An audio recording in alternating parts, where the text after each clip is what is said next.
पक्षीपुर के जंगल में रानो चिड़िया अपने पिता और अपनी माँ टुनटुनी के साथ रहती थी। कुछ ही दिनों से टुनटुनी की तबीयत ज्यादा खराब हो रही थी, जिस कारण टुनटुनी की मौत हो जाती है।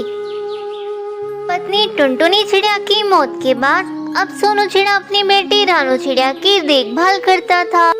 एक दिन सोनू चिड़िया अपनी बेटी रानो चिड़िया से कहता है, रानो बेटी, मैंने तुम्हारे लिए एक बहुत ही अमीर चिड़िया ढूंढ रखा है। तुम्हारी शादी उसी अमीर चिड़िया से होगी। रानो चिड़िया बहुत ही मासूम और बहुत ही समझदार थी। वह अपने पिता के कहने पर बबलू चिड़िया से शादी कर लेती है। रानो चिड़िया और बबलू चिड़िया की नई नई शादी हुई थी। वे दोनों बहुत ही खुश रहते थे। बबलू चिड़िया तो काफी ही ज्यादा अमीर था। बबलू चिड़िया, देखो, मैंने तुम्हारे लिए ढेर सारी जलेबियां बनाई है, जरा इन्हें खाकर तो देखो।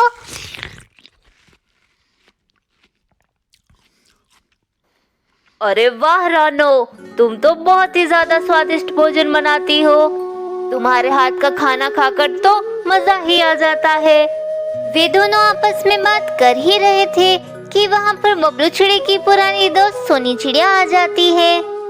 अरे सोनी, तुम कितने दिनों बाद दिखी और अब तो तुम पहले से भी ज्यादा सुंदर हो गई हो।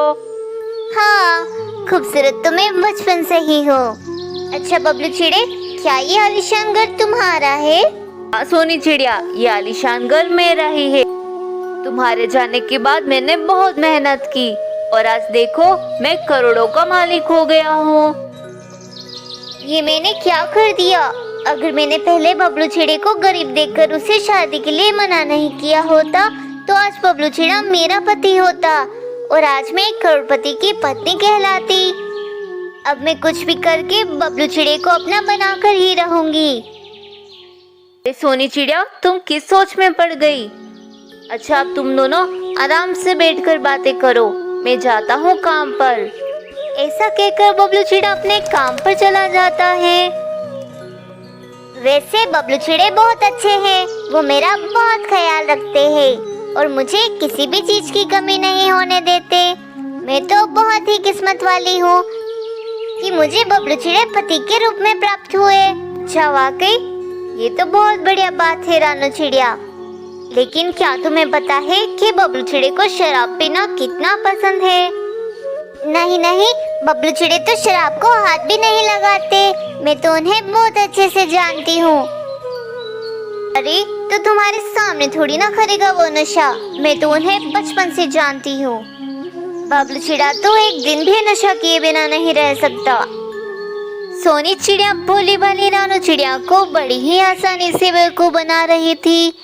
अगली सुबह रानो चिड़िया भोजन बना रही थी कि तभी उसे एक कॉल आती है कि उसकी माँ की तबीयत खराब हो गई थी। अरे रानो, क्या हुआ? किसका फोन था और तुम इतनी परेशान क्यों लग रही हो? सोनी चिड़िया, मेरी माँ की तबीयत बहुत ज्यादा खराब है, मुझे फौरन माँ के पास जाना पड़ेगा। रानो, तुम परेशान मत हो, तुम अपनी माँ से मिलने चली जाओ। मैं हूँ ना, मैं बबलू चिड़िया के पास भोजन लेकर चली जाऊंगी। फिर सोनी चिड़िया खाना लेकर बबलू चिड़िया के खेत में जाती है। अरे सोनी, तुम? रानो चिड़िया कहाँ रह गई? बबलू चिड़िया, रानो चिड़िया तो अपनी सहेली रानी कवि के साथ घूमने चली गई है। सुबह तुम्हारे जाते ही वह अपनी सहेलियों के साथ घूमने चली जाती है। मुझे तो लगता है कि उसे तुम्हारा बिल्कुल ख्याल नहीं। तुम कितनी मेहनत करते हो बबलू चिड़िया, और दूसरी तरफ वो रानो चिड़िया है जो तुम्हारे बारे में कितना भला बुरा कहती है। अरे नहीं नहीं, रानो चिड़िया तो मेरी कभी बुराई नहीं कर सकती। हाँ, ये तो तुम्हारी गलतफहमी कह रही है। रानो चिड़िया ने तो मुझे यह भी बताया कि उसे तुमसे जबरदस्ती शादी करनी पड़ी क्योंकि उसे तुम बिल्कुल भी पसंद नहीं थे, परंतु उसके पिता के कहने पर उसने तुमसे शादी कर ली। सोनी चिड़िया की बातों में आकर अब बबलू चिड़िया रानो चिड़िया को अपने घर से बाहर निकाल देता है। फिर बबलू चिड़िया और सोनी चिड़िया साथ में रहने लगते हैं। कुछ दिन सब कुछ अच्छा चलता है। एक रात बबलू चिड़िया की फैक्ट्री में आग लग जाती है, जिस कारण सब कुछ नष्ट हो जाता है। रे रे, मैं लुट गया, बर्बाद हो गया। मैंने तो इस फैक्ट्री के माल के बदले पक्षियों से ढेर सारा एडवांस ले लिया था।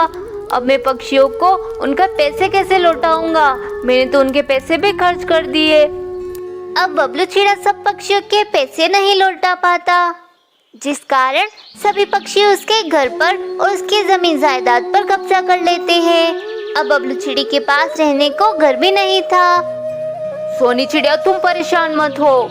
देखना, मैं दोबारा से मेहनत करूंगा और दोबारा से अपना एक बड़ा घर बना दूंगा। नहीं नहीं बबलू चिड़े, अब मैं तुम्हारे साथ नहीं रह सकती। मैं तो जा रही हूँ तुम्हें छोड़कर। इतनी गरीबी में मैं तो तुम्हारे साथ नहीं रहूंगी। ऐसा कहकर सोनी चिड़िया हमेशा हमेशा के लिए बबलू चिड़े को छोड़कर चली जाती है। तो बबलू चिड़े के पास कुछ भी नहीं बचा था, ना तो उसका घर बचा, ना ही उसकी पत्नी। इसलिए कहते हैं दोस्तों कि हमें कभी भी दूसरों की बात में नहीं आना चाहिए। दोस्तों, अगर आपको मेरी वीडियो पसंद आई हो तो वीडियो को लाइक और चैनल को सब्सक्राइब करना मत भूलना।